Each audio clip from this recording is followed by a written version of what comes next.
जिनको ये क्या नाम है, पवित्र ईसाई धर्म के व्यक्ति भगवान मानते हैं, वो एक से अधिक हैं। वो ये तीनों देवता है, ब्रह्मा विष्णु महेश। ये समझ नहीं पा रहे, ये दिखाता हूं आपको, प्रमाणित करता हूं। ये देखिए, ये काल के पुत्र हैं। ये पवित्र बाइबल हम आपको पढ़ा रहे हैं। कुरान शरीफ हमने रख दी, अब हम ये पढ़ रहे हैं पवित्र बाइबल। ये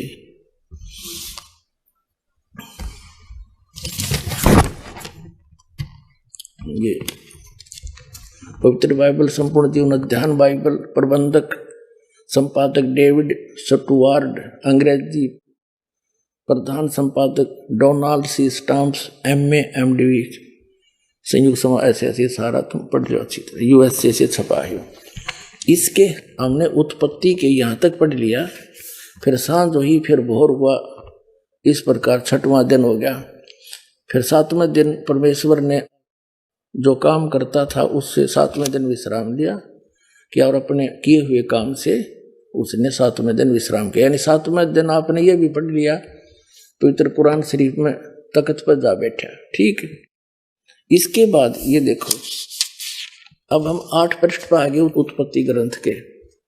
इसमें 7 नंबर, योहा परमेश्वर ने पूर्व की ओर अदन में एक वाटिका लगाई और वह आदम को जिसे उसने रचाता रख दिया। और योहा परमेश्वर ने भूमि के सब भांति के वृक्ष जो देखने में मनोहर और उनके फल खाने में अच्छे हैं उगाए, और वाटिका के बीच में जीवन के वृक्ष को और भले बुरे के ज्ञान के वृक्ष को लगाया। ठीक, तब योहा परमेश्वर ने आदम को लेकर अदन की वाटिका में रखा और वह उसमें काम करे और उसकी रक्षा करे। ठीक है, योहा परमेश्वर ने आदम को आज्ञा दी कि तू वाटिका के सब वृक्षों का फल बिना खटके खा सकता है, भले बुरे के ज्ञान का जो वृक्ष है इसका फल तू कभी नहीं खाना, क्योंकि जिस दिन तू ये फल खाएगा उसी दिन अवश्य मर जाएगा। अब ये 8 पृष्ठ पढ़ रहे हैं हम, 18 नंबर। फिर योहा परमेश्वर ने आदम का अकेला रहना अच्छा नहीं है, मैं इसलिए इसका एक सहायक बनाऊंगा और उससे मेल खाए। तब योहा परमेश्वर ने आदम को भरी नींद में डाल दिया, अचेत कर दिया। उसकी हड्डी निकाल कर फिर उसकी हड्डियों को में से वो अव्वा बना दी। योहा परमेश्वर ने पसली में से जो उसने आदम में से निकाली थी स्त्री बना दिया और उसी को आदम के पास ले गया। आदम ने कहा, ये मेरी हड्डियों में की हड्डी है और मेरे मांस का मांस है, इसलिए इसका नाम नारी होगा, क्योंकि यह नर में से निकल गई है।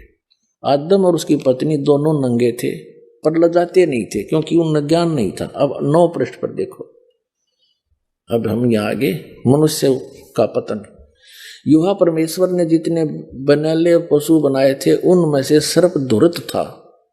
उसने स्त्री से कहा, हव्वा से कहा, क्या सच है कि परमेश्वर ने कहा है तुम इस वाटिका के किसी वृक्ष का फल ना खाना? स्त्री ने सर्प से कहा कि इस वाटिका के वृक्ष के फल हम खा सकते हैं, पर जो वृक्ष वाटिका के बीच में है इसके फल के विषय में परमेश्वर ने कहा है, न तो तुम इसको खाना और न इसको छूना, नहीं तो मर जाओगे। सर्प ने स्त्री से कहा, तुम निश्चय नहीं मरोगे, तुम खाओ इसको, वरन परमेश्वर आप जानता है कि जिस दिन तुम उसका फल खाओगे उसी दिन तुम्हारी आंखें खुल जाएंगी और तुम भले बुरे का ज्ञान पाकर परमेश्वर के तुल्य हो जाओगे।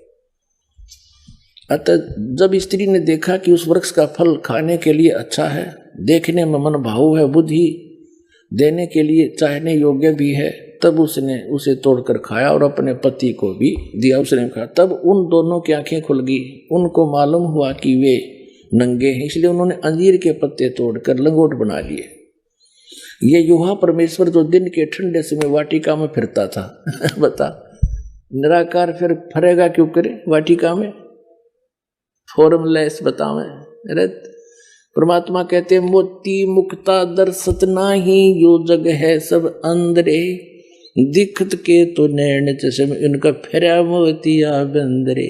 देखो, योहा परमेश्वर जो दिन के ठंडे समय वाटिका में फिरता था का शब्द उनको सुनाई दिया। तब आदम और उसकी पत्नी वाटिका के वृक्षों के बीच में यूहा परमेश्वर से छिप गए। तब यूहा परमेश्वर ने पुकार कर आदम से पूछा, तू कहाँ है? उसने कहा, मैं तेरा शब्द बारी में सुनकर डर गया, क्योंकि मैं नंगा था इसलिए छिप गया। उसने कहा, किसने तुम्हें बताया तू नंगा है? क्योंकि मैंने तो बड़ी बूझ बना के छोड़ रखा था। कति अज्ञानी, तेरे को किसी ने बता दिया तू नंगा है।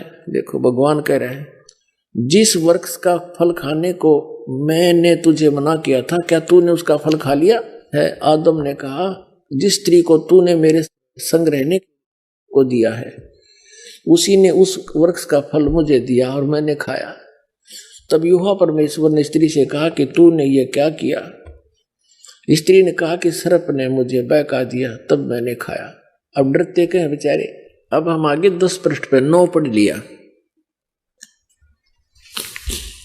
अब देखिए, आदम ने अपनी पत्नी का नाम हव्वा रखा, क्योंकि जितने मनुष्य जीवित हैं उन सभी की आदि माता हुई। अब यूहा परमेश्वर ने आदम और उसकी पत्नी के लिए चमड़े के अंगरखे बनवाकर उनको पहना दिए। अब बता, वो निराकार के ऊपर गिल गिल लांडेगा, कैसे घूमेगा? उसके कपड़े ले बनवा के और पराई उनता ही। देखो, फिर यूहा परमेश्वर ने कहा, मनुष्य भले बुरे का ज्ञान पाकर, देखो कमाल की बात है, हम में से एक के समान हो गया। इसलिए अब ऐसा न हो कि यह हाथ बढ़ाकर जीवन के वृक्ष का फल तोड़ के खा ले और सदा जीवित रहे। अपना आत्माओं, ये है निष्कर्ष इन सदग्रंथों का। अब जिसको ये अपना भगवान मानने हैं, कौन? ईसाई धर्म वाले। और जिसने आदम के साथ ये वार्ता करी, वो ने कह रहा है कि ये इन यो भले बुरे के ज्ञान वाला फल खा लिया, इसको खाकर ये हम में से एक के बराबर हो गया। इसका मतलब है ईसाई धर्म के भगवान भी एक से अधिक है। अंडरस्टूड? फिर देख लो, उत्पत्ति ग्रंथ है, इसके 10 नंबर पृष्ठ पर ये 3 का 22 है। फिर यूहा ने कहा, मनुष्य भले बुरे का ज्ञान पाकर हम में से एक के समान हो गया है। ठीक है, इसी से हो गया कि एक से अधिक हुए इनके भगवान, वही ब्रह्मा विष्णु महेश। और ये आगे दिखाता हूं। अब देखिएगा, ये उत्पत्ति ग्रंथ है, प्रश्न नंबर हम 23 पा गए, और इसकी 17वीं आयत का ये देखिए, खतने का बचाव। अब अब्राहम 99 वर्ष का हो गया। तब यूहा ने उसको दर्शन देकर कहा, मैं सर्वशक्तिवान ईश्वर हूं, मेरी उपस्थिति में चल और सिद्ध होता जा। अब ठीक हो गया, सामने दिख है। अब सामने आ गया और दर्शन दिए, और फिर नोके गौदीज फॉर्मूला से तरह के आगे दिखाता हूं आपको। ये देखिएगा 24 पृष्ठ पे, 24 पृष्ठ पे यही उत्पत्ति ग्रंथ है, ये जेनेसिस बोल रहे हैं इसको। इसकी 3 अतिथि 18। अब्राहम ममरे के बांज वृक्ष के बीच कड़ी धूप के समय तंबू के द्वार पर बैठा हुआ था। तब यूहा ने उसे दर्शन दिए। भगवान ने, ये यूहा कहे परमात्मा ने। उसने आंख उठाकर दृष्टि की तो क्या देखा कि 3 पुरुष उसके सामने खड़े। ये तीनों ब्रह्मा विष्णु महेश अन्य रूप धार के वहां खड़े हो गया के। देखो, जब उसने उन्हें देखा तब उनसे भेंट करने के लिए तंबू के द्वार से दौड़ा और भूमि पर गिरकर दंडवत की और कहने लगा, हे प्रभु, यदि मुझ पर तेरी अनुग्रह की दृष्टि है तो मैं विनती करता हूं कि अपने दास के पास से चले न जाना। मैं थोड़ा सा जल लाता हूं और आप अपने हाथ पांव धोकर इस वृक्ष के नीचे विश्राम करें, और मैं एक टुकड़ा रोटी ले आऊं और उससे आप अपने अपने जीव को तृप्त करें। तब उसके पश्चात आगे बढ़ें, क्योंकि आप अपने दास के पास इसलिए पधारे। उन्होंने कहा, तू जैसा कहता है वैसा ही कर। ठीक है, अब ये 3 हो गए और साकार हो गए। और फिर आगे कहता, देखो प्रश्न नंबर 25 पर, ये वैसे तो काफी प्योर ना, हम सब अपना अपना हिसाब कर लेंगे। सांझ को वे दो दूत सोदाम के पास आए, उनमें से एक तो टल गया और एक दो वो चले गए सोदाम के पास, और लूत सदोम के फाटक के पास बैठा था। उनको देखकर वो उनसे भेंट करने के लिए उठा और मुंह के बल झुक कर दंडवत कर रहा, हे मेरे प्रभु, अपने दास के घर में पधारिए और रात भर विश्राम कीजिए। बिना खमीर की रोटियां बनाकर उनको खिलाई। अपने आत्माओं, ये है सच्चाई। और ये तत्वदर्शी संत के बिना, कहते हैं गुरु बिन काहू न पाया ज्ञाना, जो थोथा भूस छड़े मूड किसाना। गुरु बिन वेद पढ़े जो प्राणी, समझे न सार रहे अज्ञानी। अब आपने पवित्र कबीर सागर देख लिया, पवित्र बाइबल, पवित्र कुरान शरीफ स्पष्ट कर रहे हैं परमात्मा सह शरीर है, नर आकार है और उसका नाम कबीर है। अब पवित्र वेदों में और 10 मिनट में आपको प्रमाणित करते हैं। फिर आज का सत्संग आपके लिए एक अनमोल सिद्ध होगा। इन वेदों के विद्वान माने जाने वाले जितने भी ऋषि महर्षि हुए हैं, आचार्य शंकराचार्य हुए हैं, या ये जितने कबीरपंथी नकली, ये सभी नो के परमात्मा निराकार और वेदों को सत्य मानिए, वेदों को आधार मान के ज्ञान देते और भगवान को निराकार बताते। एक महर्षि दयानंद आर्य समाज प्रवर्तक ने वर्तमान में इन वेदों का ठेका ले रखा था कि जो ज्ञान महर्षि दयानंद को है विश्व में किसी को नहीं, ये वेदों के सही ज्ञाता है। और महर्षि दयानंद वेदों का कख भी पता नहीं था, वो निराकार बताओ भगवान को, और वेद क्या कह रहे हैं इन्हीं के अनुयायियों के। और महर्षि दयानंद का क्या अनुवाद है बताओ, इन अंग्रेजों की यह समझ में ना आई, तुम कह क्या रहे और वेद क्या बता रहे हैं। अगर ये दास अनुवाद करता तो ये आगे नहीं आने देते, नो कहे रामपाल के जाना संस्कृत ने उठ पटांग कर रखी है। और इन अंग्रेजों द्वारा, इन इंजीनियरों द्वारा करा रखा अनुवाद परमात्मा ने इनके कर कमलों से, और इन सब से लिखवा रखा सच्चाई। इन्हें खुद पता नहीं इसमें क्या लिखा है। इसके लिए परमात्मा कहते हैं कि मोती मुक्ता दर्शत नाही, ये जगह सब अंधरे, और दिखत के तैन तस्मीन का फेरा मोती या बंदरे। अब देखिएगा ऋग्वेद मंडल नंबर 9, इसके अंदर दिखाते हैं आपको।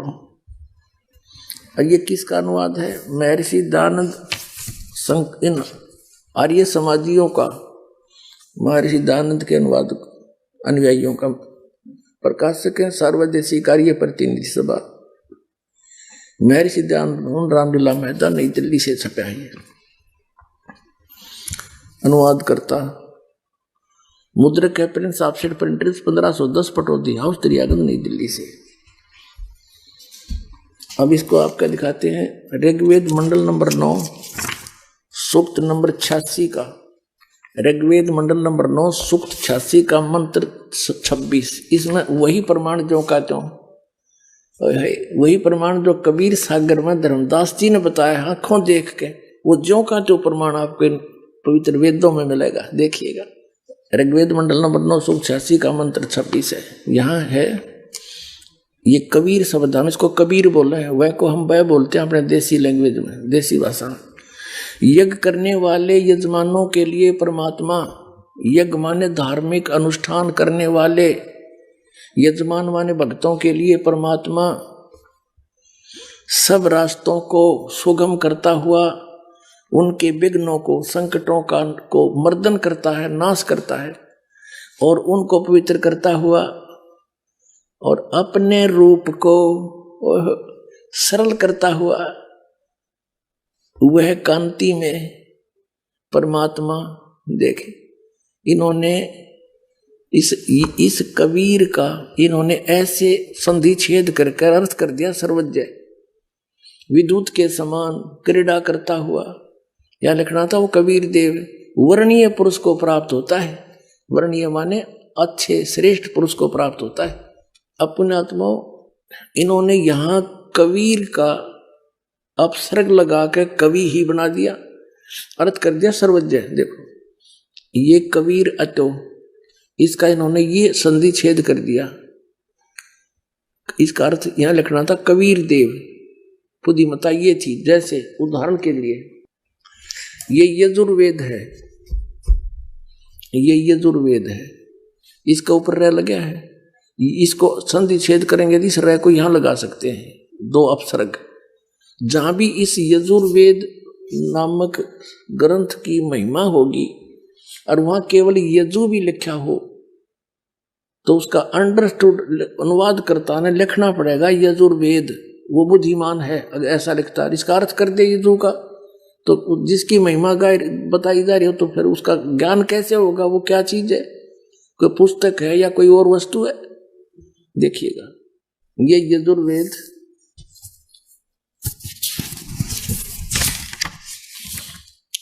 ये प्रकाशक हैं सार्वदेशिक कार्य प्रतिनिधि सभा 2/5 महर्षि दानंद भवन रामलीला मैदान नई दिल्ली से।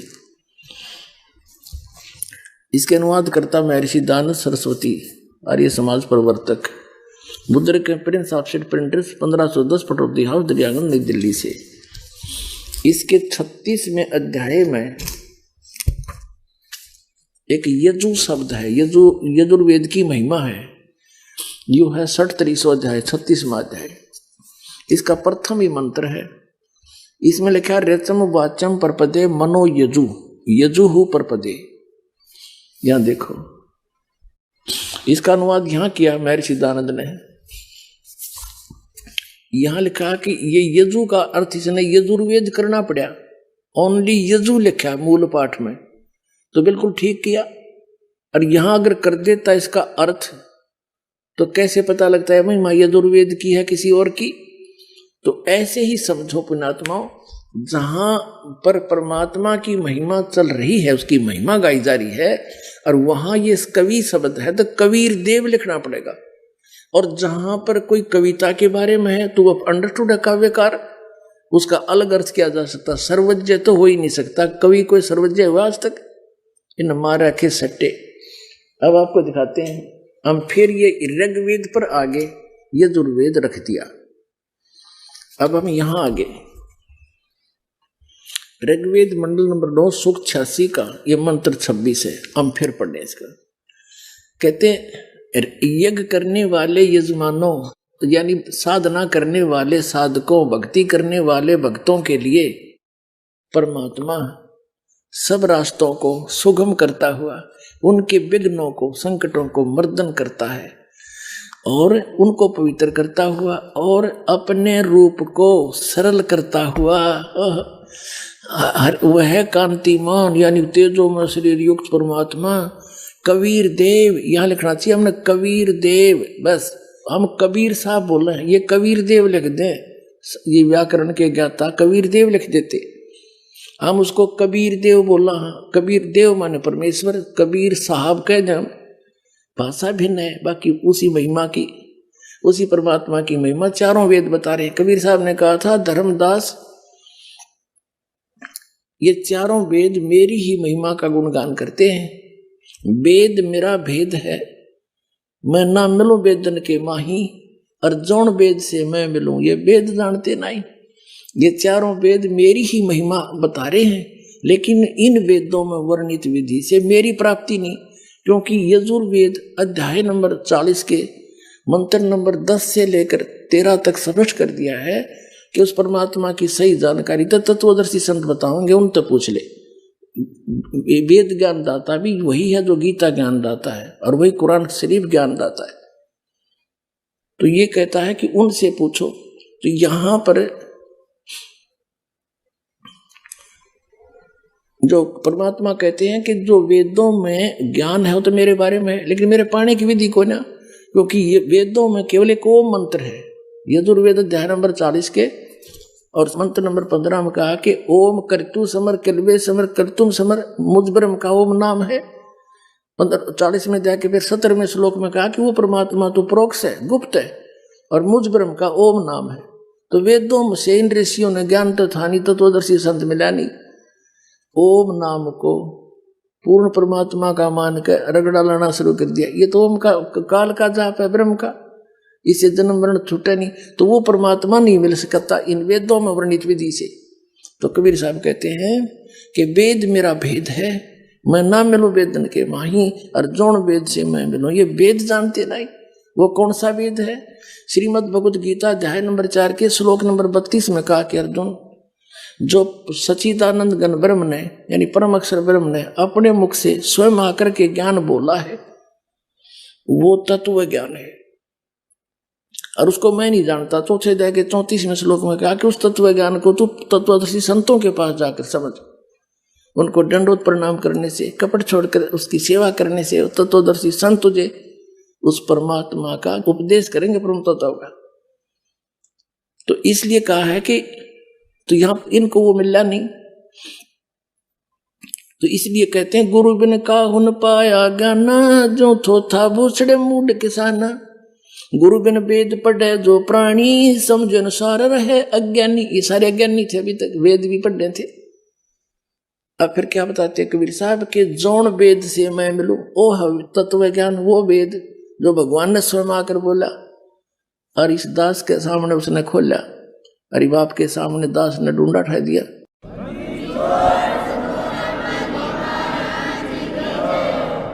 तो यहां कबीर साहब कहते हैं वेद मेरा भेद है।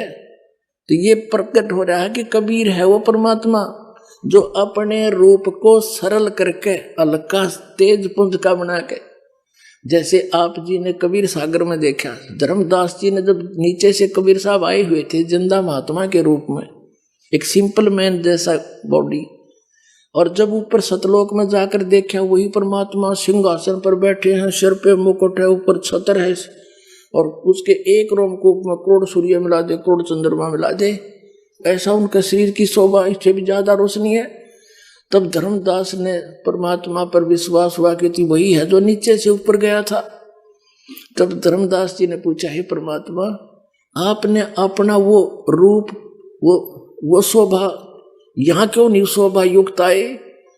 तो परमात्मा ने कहा, जब मैं एज इट इज उसी शोभा उसी तेजपुंज से यहाँ आ जाऊं तो इस निरंजन यहाँ के ब्रह्म भगवान का कलेजा हिल जा, और उस इतने नूर न तुम देख नहीं सकते चरम दृष्टि, वो तो ऊपर की दृष्टि उस आत्मा वाली न्यारी है, उनसे देखा जाता है। इसलिए मैं अपने उस हल्के उस शरीर को सरल करके आया हूं। या अपने उसमें कबीर सागर में प्रमाण देख लिया, और ये वेद बता रहे हैं कि वो परमात्मा अपने रूप को सरल करके, यानी वहां तो घना नूर है उनका, और जब यहाँ आता है अच्छी आत्माओं को मिलता है। देखिएगा ऋग्वेद मंडल नंबर 9 सुख 86 का मंत्र 26 पढ़ रहे हैं हम। ये है वेद ज्ञान है। अपने रूप को सरल करता हुआ वह कांति में परमात्मा कबीर देव, यो कबीर साहब लिखना था ना कबीर देव को, चाहे कबीर परमेश्वर, विद्युत के समान क्रीड़ा करता हुआ, यानी विद्युत जैसी स्पीड इतनी गति से आता है, और वर्णीय पुरुष को यानी श्रेष्ठ आत्मा को प्राप्त होता है। और देखो 27 में कमाल कर दिया।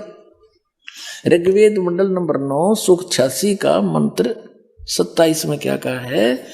वह प्रकाश पुंज परमात्मा को, जो परमात्मा ध्रुवलोक के और तीसरे पृष्ठ पर विराजमान है, वहां बैठा है वो भगवान, वहां रहता है और वहां से चलकर आता है गति करके। अब और दिखाते हैं ऋग्वेद मंडल नंबर 9 सूक्त 82 का है।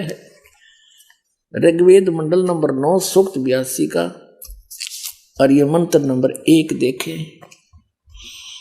इसमें लिखा है कि जो सर्वोत्पादक प्रभु, सबकी उत्पत्ति करने वाला परमात्मा, प्रकाश रूप, सद्गुणों की वर्षा करने वाला और पापों का हरण करने वाला, वह राजेव, राजेव माने राजा के समान, राजा के समान। देख ये 269 पे कदे नकली फेरने कह दें, पृष्ठ बदल गया होगा, और ये 270 पे राजा के नुंद पढ़ दिया अपने, राजा के समान दर्शनीय है, देखण में राजा के समान है, सिंहासन पर बैठा है, और वह पृथ्वी आदि लोकांतरों के चारों ओर शब्दमान हो रहा है।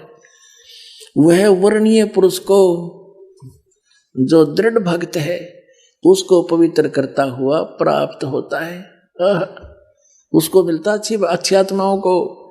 जिस प्रकार विद्युत यानी आकाशीय बिजली स्नेह वाले स्थानों को आधार बनाकर प्राप्त होता है। अब आगे बताऊंगा, पहले ये पढ़ ले। अब दूसरा मंत्र, ऋग्वेद मंडल नंबर 9 सूक्त 82 का मंत्र 2। हे परमात्मन, वो किस उद्देश्य से आते हैं? उन भक्तों को मिलते हैं उपदेश करने की इच्छा से आप, उनको तत्व ज्ञान बताने की इच्छा से आप महापुरुषों को प्राप्त होते हो। आप अत्यंत गतिशील पदार्थ के समान हमारे आध्यात्मिक यज्ञ को प्राप्त होते हैं, बहुत स्पीड आते हो। और आप सर्वज्ञ नहीं, कबीर देव हैं, आप कबीर परमात्मा हैं। आप कबीर परमात्मा हो गया स्पष्ट, आप कबीर परमात्मा हैं, शुद्ध स्वरूप हैं। हमारे पापों को दूर करके हे सोम, हे अमर परमात्मा, हमको सुख दे। अपने आत्माओं क्या बताया है कि वो परमात्मा सतलोक में रहता है, उसके तीसरे भाग में, तीसरे पोर्शन में, सबसे ऊपर वाले में, टॉप मोस्ट। गरीबदास साहिब जी ने परमात्मा को देखा, कहा अरस कुर्स पर सवेत गुमट है, जहां सतगुरु का डेरा। अरस के कुर्स पर समेत गुमट है और सवेत छतर सिर मुकुट विराजे, और देखत ना उस चेहरे नू, गरीबदास ये वक्त जात है, रो गए इस पैरे। कहते हैं जब तत्वदर्शी संत मिला नहीं और यो ज्ञान समझ में आया नहीं, तो ये मनुष्य जीवन आपका चला जाएगा। और रो गए इस पैरे ने, इस समय ने याद करके रोया करोगे। ये नकली संतों से पीछा छुटाओ, इस दास के पास आओ और अपना कल्याण करो। बोलो सतगुरुदेव।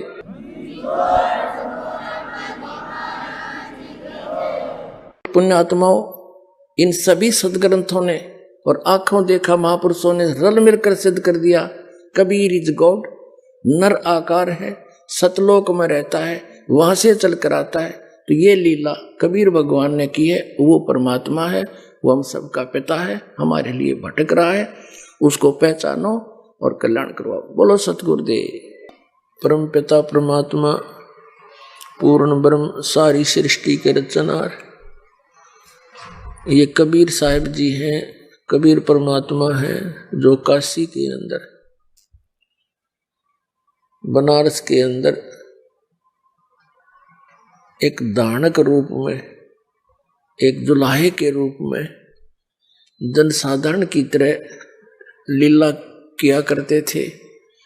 120 वर्ष तक वहां रहे, सह शरीर आए थे और सह शरीर चले गए थे। उनके कोई माता पिता नहीं, वो सारी सृष्टि के जनक हैं, वो हम आत्माओं के पिता हैं। हम यहाँ काल के जाल में गलत स्थान पर आगे अपनी गलती तय, हम यहाँ महादुखी हैं और हमारे दुख को देखकर वो परमात्मा भी दुखी है। और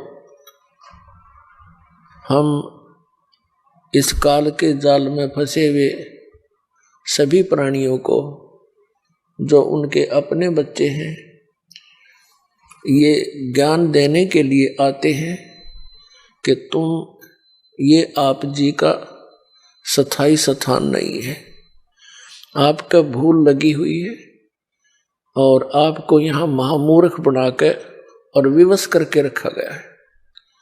यहाँ पर प्रत्येक कार्य आपसे ऐसे करवाया जा रहा है जैसे कोई खलनायक अपनी क्रिया करता है। तो वो खलनायक यहाँ कौन है? वो काल है, ब्रह्म है, उसका नाम, उसको ब्रह्म भी कहते हैं, उसको ज्योत स्वरूपी निरंजन भी कहते हैं। और उसने आपको यहाँ अज्ञानी बनाकर और विवश करके और बाई फोर्स रखा हुआ है। इसने अपने 3 पुत्र उत्पन्न किए हैं, उनको एक एक गुण से युक्त कर दिया। ब्रह्मा जी ये काल के पुत्र हैं, श्री विष्णु जी भी काल के पुत्र हैं और श्री शिव जी काल के पुत्र हैं, और दुर्गा श्री देवी ये श्री ब्रह्मा श्री विष्णु श्री शिव जी की माता है, और ये काल इनका पिता है। इस काल ने, इस ब्रह्म ने, सरपुरुष ने, इसके ये पर्यायवाची नाम है ज्योत स्वरूपी निरंजन। इसने प्रतिज्ञा कर रखी है कि मैं कभी भी किसी के समक्ष अपने वास्तविक रूप में दर्शन नहीं दूंगा, मैं अपनी योग माया से छुपा रहूंगा। श्रीमद् भगवत गीता अध्याय नंबर 7 के श्लोक नंबर 24 और 25 में ये गीता ज्ञानदाता काल है जो श्री कृष्ण जी के अंदर प्रवेश करके ये वेदों वाला ज्ञान और कुछ अपना मत दोनों मिक्स करके इसने श्रीमद् भगवत गीता का ज्ञान अर्जुन को सुनाया। बाद में इसी को श्री वेद व्यास जी ने लिपिबद्ध किया। उसमें इसने कहा है कि ये मूर्ख जन समुदाय मुझ अव्यक्त को माम अव्यक्तम व्यक्तिम आपनम मनन्ते अबुझा, ये मुझ अव्यक्त को ये व्यक्ति रूप में आया हुआ श्री कृष्ण मान रहे हैं। मैं कृष्ण नहीं हूं, क्योंकि मैं अपनी योग माया से छुपा रहता हूं, मैं कभी किसी के समक्ष नहीं आता। ये मेरा अटल अनुत्तम विधान है घटिया, और जिस कारण से ये श्री ब्रह्मा जी श्री विष्णु जी श्री शिव जी को भी अपने पिता का ज्ञान नहीं, कौन है हमारा पिता, और इस काल के भी पिता ने, सबके जनक ने, कबीर परमात्मा ने, परम पूज्य कबीर परमेश्वर जी ने, उस दानक ने, उस जुलाए ने, जो हम सब का उत्पत्ति करता है, उसने इस काल की भी उत्पत्ति उसी ने की, उन्होंने आके बताया। श्रीमद् भगवत गीता अध्याय नंबर 2 के श्लोक नंबर 12, अध्याय नंबर 4 के श्लोक 5 और 9 में, गीता अध्याय नंबर 10 के श्लोक नंबर 2 में गीता ज्ञानदाता अपनी सतीथि बताता है कि अर्जुन तेरे और मेरे बहुत जन्म हो चुके हैं, तू नहीं जानता मैं जानता हूं। मेरे जन्म और कर्म अलौकिक है, और मेरी उत्पत्ति को ये ऋषिजन और ये देवता नहीं जान सकते, क्योंकि ये सब मेरे से उत्पन्न हुए। इससे सिद्ध है कि इसका जन्म भी हुआ है और इसकी जन्म मृत्यु भी होती है, नाशवान भी है। ब्रह्म सरपुरुष जिसको ऋषि ब्रह्म ब्रह्म कर कहने कहे, उसकी पूजा किया करती है, स्वयं नाशवान है। और ये खुद गीता अध्याय नंबर 18 के श्लोक नंबर 62 में कहता है कि अर्जुन तू सर्वभाव से उस परमेश्वर की शरण में जा जिसकी कृपा से तू परम शांति को और सनातन परम धाम को प्राप्त होगा। अर्जुन ने 8वें अध्याय के प्रथम मंत्र में पूछा कि आप जिन जो 7वें अध्याय के 29वें श्लोक में जिस तत्परम के विषय में कहा कि उसको जानकर प्राणी फिर उस तत्परम को जानकर कोई भी साधक फिर यहाँ की किसी वस्तु की डिमांड नहीं करता, वो केवल जरा और मरण से छूटने का ही प्रयत्न करता है। जरा माने बुढ़ापा और मरण माने मृत्यु। तो 8वें अध्याय के प्रथम श्लोक में पूछा वो किम तत्परम, 8वें अध्याय के 3रे श्लोक में कहा वो परम अक्षर ब्रह्म है। वो परम अक्षर ब्रह्म है जो गीता ज्ञानदाता से अन्य है। तो कहने का भाव ये है कि ये इसने प्रतिज्ञा कर रखी है कि मैं कभी किसी के समक्ष नहीं आऊंगा। और उस परम पिता ने आके बताया कि यू काल है और यू वहां रहता है 21वें ब्रह्मांड में। इसका ओछा माथा, लंबे दांत और विकराल शरीर, ऐसे ये 1000 भुजा तक का भगवान है, शक्तिशाली है, इतनी शक्ति है इसके अंदर। और जब चाहे वो 1000 भुजा दिखा दे, ना चाहो तो 2 भुजा में भी रह जा, ये 4 भी प्रकट कर ले। और ये कभी भी अपने वास्तविक रूप में नहीं आता। श्रीमद् भगवत गीता अध्याय नंबर 11 के श्लोक नंबर 32 में ये खुद कहता है कि अर्जुन मैं काल हूं और अब प्रवृत्त हुआ हूं इन सब सेनाओं को खाने के लिए, सब लोगों को मारने के लिए, रक्षा करने के लिए। अर्जुन का साला था श्री कृष्ण, और अर्जुन पूछ रहा है उसको कि हे महानुभाव आप कौन है, मैं आपसे अनभिज्ञ हूं, मैं आपको नहीं जानता। बता, साला को नहीं जाना कर आदमी, क्योंकि उस समय वो अपने विकराल रूप श्री कृष्ण से निकल कर बाहर विकराल रूप दिखाया और कृष्ण को अचेत करके खड़ा कर दिया साइड में। तो तब उसके प्रकाश में अर्जुन ने कृष्ण नहीं दिखा, वो दिखा विकराल रूप और कांपा खड़ा खड़ा।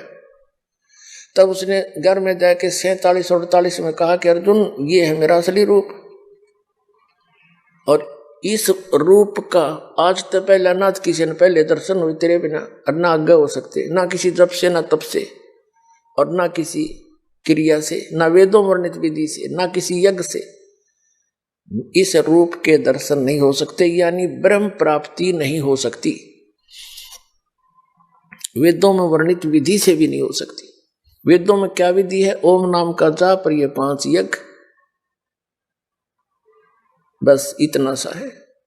तो यही ऋषियों ने किया, यही इन ब्रह्मा विष्णु महेश जी ने किया, इनको भगवान तो मिला नहीं और ये हठ योग करने लग गए। हठ योग क्यों करने लगे? कि जब ब्रह्मा जी को इस काल भगवान ने कमल के फूल पर प्रकट कर दिया, बिठा दिया और सचेत कर दिया, पहले ये कोमा में था, तब ये कहता है कि मैं ना जाने कहां से उत्पन्न हो गया, मेरा कौन जनक है मुझे मालूम नहीं। फिर आकाशवाणी हुई कि तप करो तप करो, 1000 वर्ष तक तप किया। ये श्री देवी भागवत के 3रे स्कंद में प्रमाण है जो दास आपको सुना रहा है। जब 1000 वर्ष तक ब्रह्मा जी ने तप कर लिया, फिर कहा सृष्टि करो, फिर ये सृष्टि करने लग गया, क्योंकि 1000 वर्ष तप करके इसके अंदर सिद्धि आ गई, बैटरी चार्ज कर ली इसने और सिद्धि भर ली रिमोट काल के हाथ में इनके पिता के। इसी प्रकार विष्णु जी ने 12,000 वर्ष तक तप किया। ऐसे शंकर जी तो आप देखो सारे दिन आसन लगाए बैठे रहते हैं हर समय, तो ये इनसे बैटरी चार्ज कराता है, इनको सिद्धियों से परिपूर्ण कर लेता है और फिर जब चाहे अपने रिमोट से वहां इनसे नाश करवा देता है और जहां चाहे वो क्रिया अपनी आप करवाता है। ये तो इसके कठपुतली है। और इन्होंने ध्यान लगा लगा कर हठियों करके देख लिया, सिद्धियां आ गई। और शरीर के अंदर इन्होंने क्या देखा? प्रकाश देखा। तो प्रकाश भगवान है कोई? कैसा मूर्ख बना रखा था आज तक हमारे को। ये राधा स्वामी पंथ, जय गुरुदेव पंथ, ये सच्चा सौदा सिरसा और जगमाल वाली पंथ, निरंकारी पंथ, ये सहज। तो क्या बताते हैं? सब एक जैसी क्रिया मिलती जुलती, कान बंद करके आंख बंद करके प्राण क्रिया करके अंदर प्रकाश देखो, धुन सुनो। ये पिंड और एक ब्रह्मांड का जो कुछ भी क्रिया है पिंड यानी शरीर में आप देख सकते हो, सुन सकते हो। जो कुछ भी शरीर में सुनते हो और देखते हो ये काल व्यवस्था है उस सतलोक की, इसमें कोई वस्तु नहीं है। हाँ, इसने काल ने नकली सतलोक, अलखलोक, अगमलोक, अनामी लोक, अकलोक, ब्रह्मलोक के अंदर नकली बनवा रखे हैं और उन पर स्पेशल उस सतलोक जैसी ही रचना करा रखी है। तो यहां मूर्ख बनाने के लिए इसने ऐसा कर रखा है। तो कहने का भाव ये है कि ये प्रकाश जो शरीर में देखते हैं ये बॉडी आत्माएं, ये क्या है?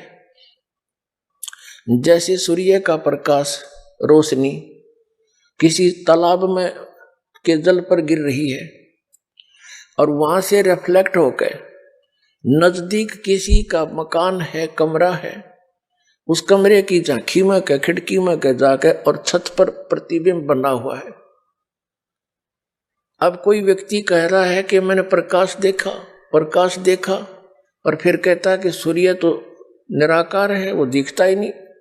तो प्रकाश खाक देखा, प्रकाश किसका था? टट्टू का। जो तुमने प्रकाश देखा वो सूर्य का प्रकाश था, रिफ्लेक्ट होकर जा रहा था, उसमें उसका कोई आकार विशेष नहीं था, उस सूर्य जैसा आकार नहीं था उसका, उस खिड़की जैसा आकार हो गया। तो जैसे परमात्मा का लोक सतलोक भी सौ प्रकाशित है, वह पृथ्वी है एक। जैसे यहां पत्थर के पहाड़ हैं, वहां हीरों के पहाड़ हैं, ऐसी पृथ्वी जैसी ये है वो चमकीली मिट्टी है और इससे अधिक उपजाऊ है, वो सुंदर है, डस्ट रहित है।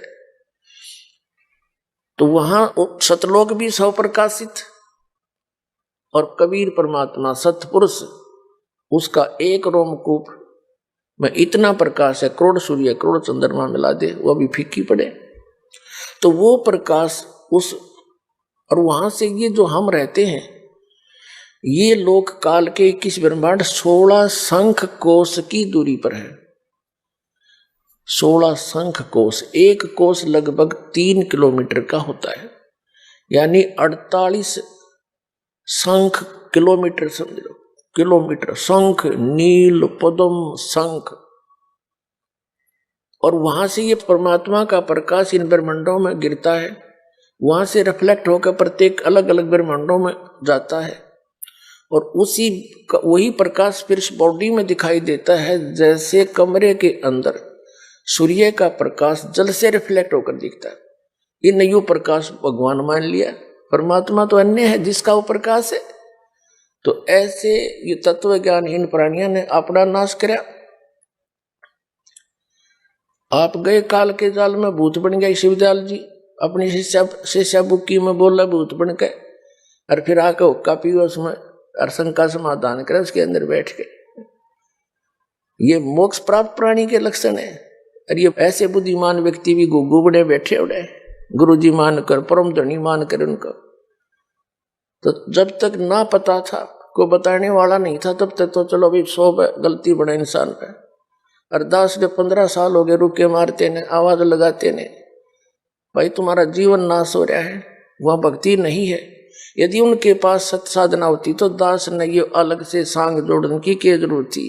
क्या मुझे रोटी नहीं मिल रही थी? परमात्मा ने 2 समय की रोटी दे रखी थी।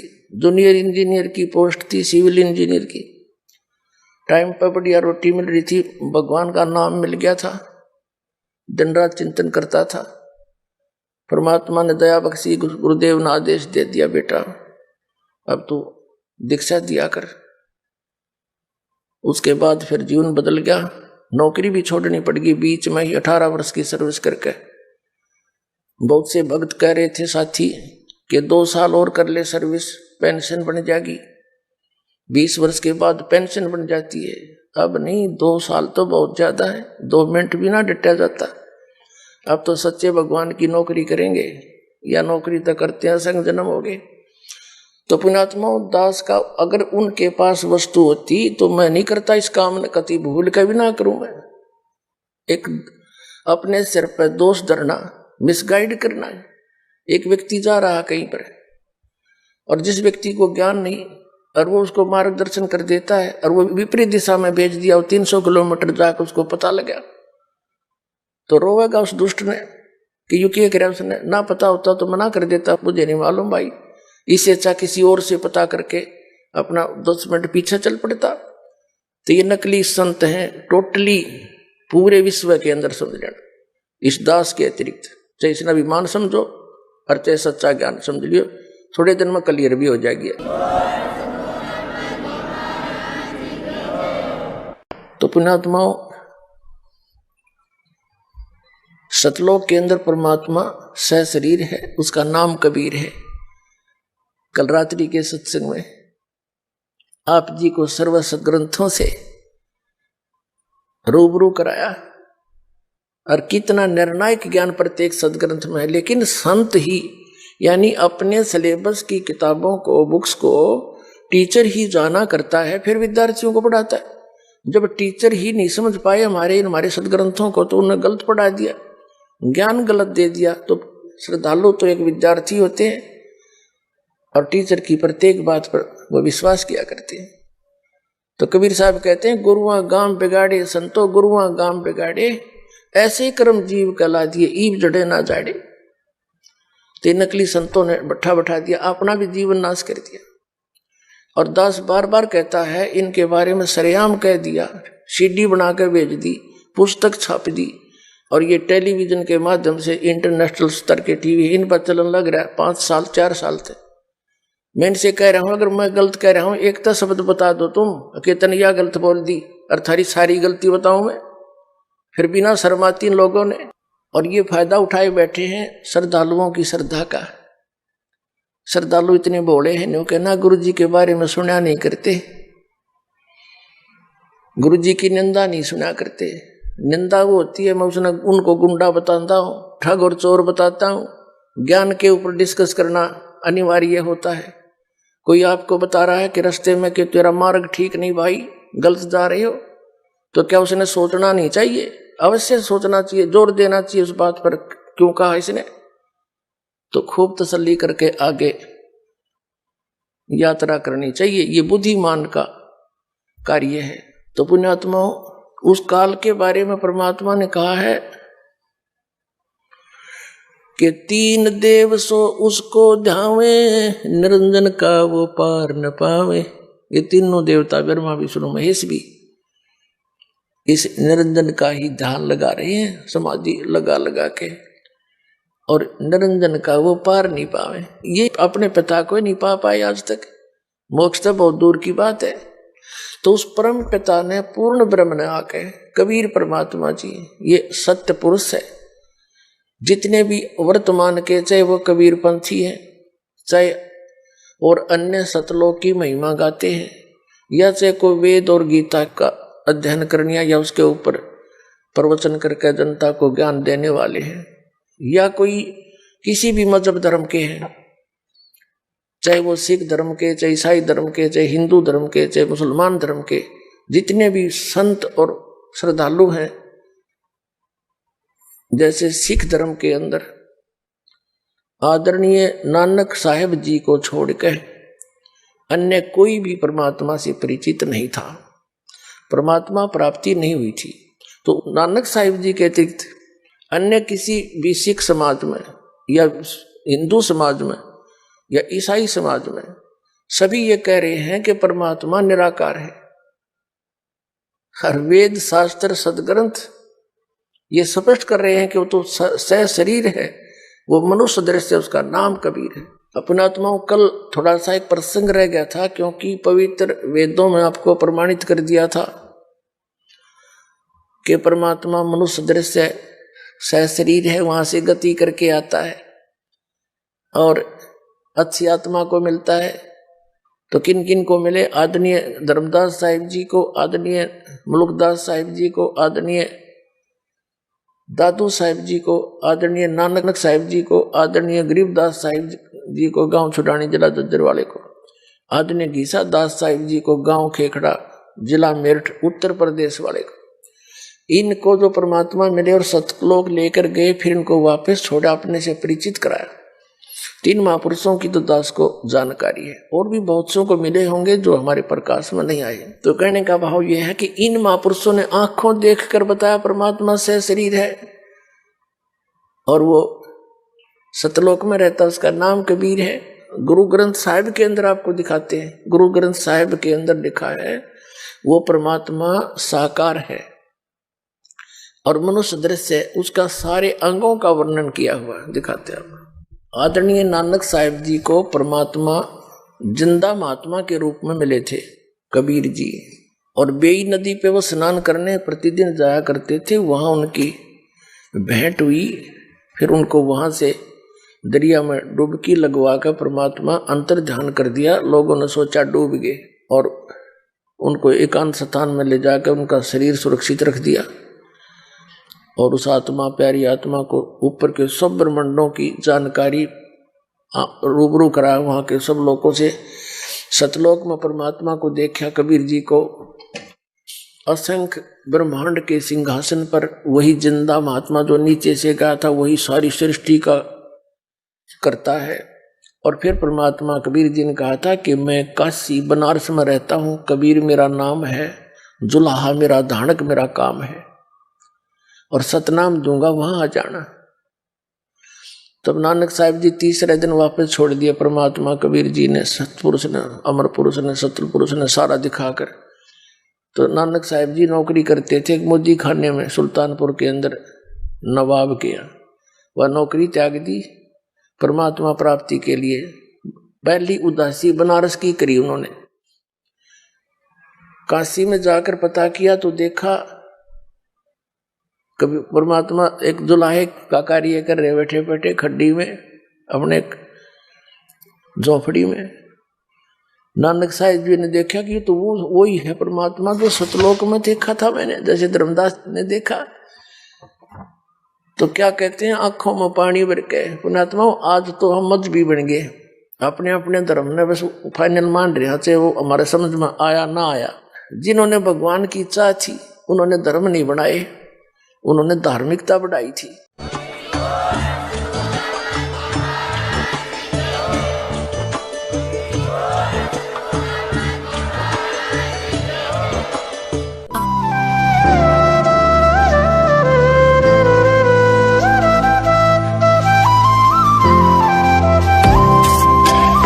सत सही।